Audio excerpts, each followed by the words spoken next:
Welcome to the Real Stories channel. Come discover amazing stories. A small group of individuals stood near the open coffin. Only a few people attended the funeral, and it would be possible to count them on the fingers of two hands. Next to a parking lot, two men seemed anxious to say goodbye to the deceased. When the last person left the cemetery, they got out of the car, and the deceased's sister hurried to announce that everything was ready for the funeral dinner at home. So, she invited everyone to join in the celebration. Some women insisted that it would be necessary to wait until the coffin was lowered into the grave to throw in a handful of dirt, Laura said. The woman was sobbing restlessly on the spot, as she didn't want people to see that she had agreed to participate in some experiment. It was indecent to kick everyone out of the cemetery, and she would have to explain what the two young men were going to do with the coffin. It was simple. Their task was to install a camera inside the deceased's coffin. Laura was uncomfortable telling people that she had decided to cash in on her dead brother. Therefore, she kept silent about the monetary reward. The young scientist who installed the camera explained that this was a scientific study. It was clear that they were comfortable with their sister's decision to help science, and no one condemned her. When they finished installing the camera, one of the men ordered the sister to cover her mouth with her hand. Meanwhile, they were twisting two screws and lowering the coffin into the pit through some cuts. Laura wiped away her tears and took a handful of dirt. "I'm sorry, my condolences," a woman said, putting a hand on her shoulder. Laura looked at her with an air of confusion. She didn't know anyone, she rarely spoke to her brother, and she was only sure of one thing: he had no family or woman with whom she would have a close relationship. And the next day, the grave was covered with earth, and this mysterious woman stood there looking at the grave. She remained close to Laura until she decided to share memories of her.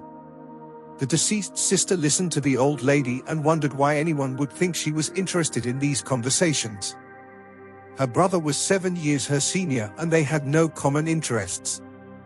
Unmercifully, Laura admitted that if it weren't for his death, she wouldn't have gotten deeper into her life. Now her thoughts were on something else, and Laura continued, "My brother was a very good person, although I didn't come into direct contact with him very often. He left all his possessions to a nursing home." Deep down, this even irritated Laura, as she had to organize a funeral, collect all the documents and plan a commemoration. The deceased's sister added, "This nursing home now bears his name, did you know?" On the day of her death, Laura went to visit Jose and found him sleeping on the sofa. She soon realized that he wasn't breathing and went into despair. Was he really dead? It couldn't be, she thought in anguish. 15 minutes later, the ambulance crew confirmed that the man was dead, and she went with him to the hospital, as she didn't know what people usually do in such cases. Doctors said the man would be referred for an autopsy to determine the cause of death.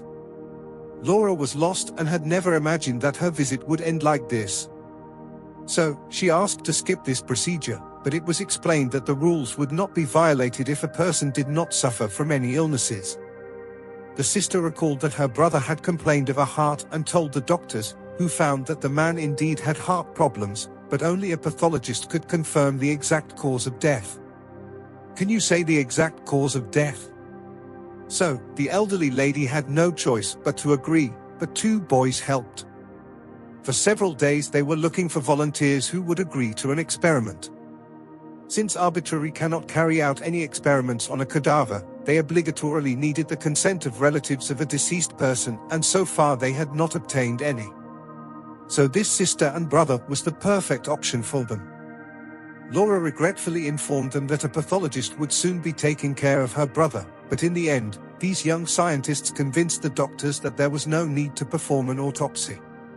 After discussing a diagnosis of the deceased, they decided that death really occurred due to heart pathology. The elderly woman was happy for the fact that her brother's death must not have been so painful. He must have had a cardiac arrest, and within seconds his heart just stopped beating. Laura was sure that if her brother had the opportunity to express his opinion, he would rather have been buried intact. After talking with the guys, she accepted the scientist's proposal. Her conscience still tormented her, but she agreed to put a video camera in the coffin, but she didn't violate any of God's commandments, she thought. I can't bring my brother back, but the extra money won't hurt anyone. And of course it was the reward that made her agree to that offer. The participation rate for this experiment was high, so with the death of his brother, not only did sadness appear, but also joy. On the same day the cameras were installed in the coffin, she received a transfer of $10,000. Laura didn't believe it. In the end, the scientists were indeed standing by what they said. She got her reward so quickly, and this gift felt so good, especially after she found out at the funeral that her brother gave his money to some random old man. Later it turned out that there was a reason why the sister didn't like that chatty woman at the funeral. The woman was a nursing home worker. Laura guessed that woman was possibly trying to get close to her lonely brother to take over the house he built. In the end, she decided not to worry about it. She hadn't thought about it before, and now there was no reason to be upset. Somewhere you win and somewhere you lose. The experiment that Laura agreed to participate with the scientists turned out to be even more profitable. It was a simple experiment, but Laura didn't care about the results. It was very unpleasant for her. Scientists would have to observe the decomposition of the body, and the battery that powered the camera would last about a year. The camera would automatically activate once a day for 1 minute at exactly 11 p.m. Then the camera would record what was happening and then shut off again. These were the details that the scientists gave. Laura thought about how that experiment could improve her living conditions and maybe even go on a cruise. At less than 60 years old, she still had every right in the world to dream. After the funeral, Laura returned home. Finally, she could completely forget about her brother. Fortunately, they were never close, so she wouldn't suffer too much for him. Scientists would take care of her brother for a year. The most interesting thing would be when all the data was collected, but first they needed to verify that everything was working. The two guys were impatiently waiting for the camera to turn on each day to make sure everything was set up correctly. That night they wanted to get home as soon as possible to see if everything was working properly. On the first day, they saw something strange and rewound a 1-minute tape several times to be sure of what they saw. They discussed the video trying to find a logical explanation for what they were seeing. Perhaps the body could have moved when it was placed in the coffin or when the lid was closed. In truth, there were few options and none of them explained why the body was not in the same position as at the funeral. The hands were on the head and the body was bent over as if the man was trying to get out of the coffin. The guys just found it really weird and were shocked. They decided to run to the cemetery and dig the grave. They didn't think twice and did it all themselves, as getting permission to dig would likely take time and every minute mattered if they found out their suspicions were correct. It turned out that their decision was correct. The man in the coffin was alive. Joseph urgently needed medical help. Upon opening the coffin, the man was almost out of energy and began to say who was responsible for his death. After arriving at the nearest hospital and receiving all the necessary medical attention, Jose reported that his sister had poisoned him. That day, Laura visited him and started saying that she wanted to borrow his diamonds. Laura was Jose's sister when he was 18 years old. Her father married another woman and had a young daughter. Jose's sister was 11 years old and a very peculiar child. She was jealous of her mother and threw dramatic tantrums. At the time, the father ignored his new daughter's bad behavior just because he loved his wife. He started living alone and never approached Laura. His father was a rich man and had a peculiar hobby, collecting diamonds. Upon his death, he bequeathed his collection to his only illegitimate son, Jose, who considered this stance quite fair. Besides, her father had never deprived Laura of anything. A year later, Laura started trying to build a relationship with her half-brother, but Jose thought that she just wanted to get closer to him so she wouldn't be so lonely in her old age. However, it turned out that Laura pursued other interests. Somehow she started talking about diamonds and Jose understood everything. "My sister has turned into a greedy money-chasing old woman for 5 years now," pressing and demanding that I at least split my inheritance equally. Why does a lonely old man need so much wealth? His only hobby is fishing. Laura still insisted on the day of the visit that her pension would be enough for him, she was sure. Jose didn't take it too seriously and joked with her, saying, "But why do you need diamonds at your age? Are you going to go around the world?" My old sister didn't bother me too much. She visited infrequently and talked about diamonds, basically the same conversation. He thought she wouldn't do anything bad until that night everything changed. That day, at his apartment, Laura came up to him on another visit and started talking about diamonds again.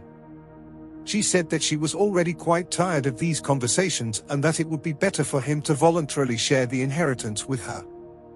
They drank tea, but Jose, as usual, was playing and felt himself falling asleep. His sister soon helped him to the couch. He couldn't do anything with his eyes closed when Laura, as if in a dream, was looking around the room for something and realized that her half-sister had put something in her tea to search her house.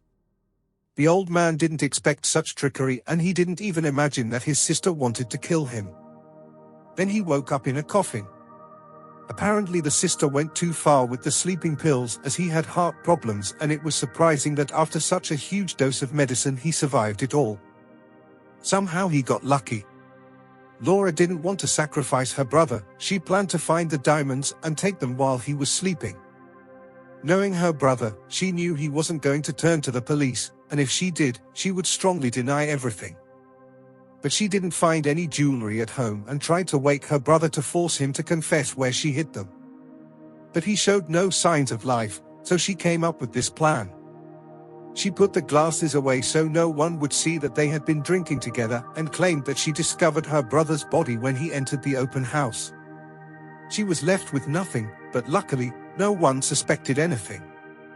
Then these scientists appeared. Without thinking twice, she decided that at least she would get something from her brother, having agreed to the experiment and received a pleasant monetary reward. Finally, the elderly woman sat at home and planned her luxury cruise. But when the doorbell rang, she was very surprised to see her deceased brother. Accompanied by police officers, the brother did not imagine he was alive, and the fact that his sister was trying to gain from his death actually saved his life. It is clear that Laura had to be punished for what she did, but at the victim's insistence, she received a minimal sentence. Jose didn't have diamonds for a long time. He didn't need them to survive and used the money for a greater cause, helping children with cancer. It's a shame that your sister has to spend some time in jail for this inheritance instead of going on that desired cruise, but greed doesn't lead to anything good for anyone. It is better to have little but honestly earned than to try to get money from others. Jose still enjoys fishing and doesn't understand why people want such luxury. The greatest riches in life are not bought with money,